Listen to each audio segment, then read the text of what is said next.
Egg fried rice ఎలా చేస్తారు అమ్మ? ఎగ్ ఫ్రైడ్ రైసా వదినమ్మా? మీరు తినరు కదా, ఎందుకు అడుగుతున్నారు? తెలుసుకోవాలనా? ఎగ్ ఫ్రైడ్ రైస్ ఏం లేదు. నేను ఎలా చేస్తానంటే కొంచెం క్యాబేజీ తురుము పెట్టుకుంటాను, కొంచెం క్యారెట్ తురుము పెట్టుకుంటాను పక్కకి.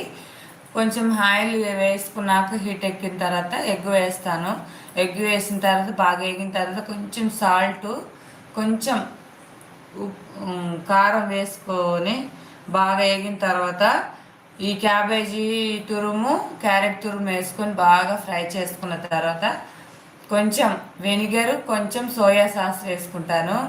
అది బాగా ఫ్రై అయిన తర్వాత రైస్ వేసుకున్న తర్వాత కొంచెం సాల్ట్, కొంచెం ఉప్పు వేసుకోవాలి. మళ్ళీ కొంచెం చికెన్ పొడి మసాలా ఉంటుంది, అంటే అది గరం మసాలా. చికెన్ మసాలా అంటే మీకు వేరేలా ఉంటుందేమో, గరం మసాలా.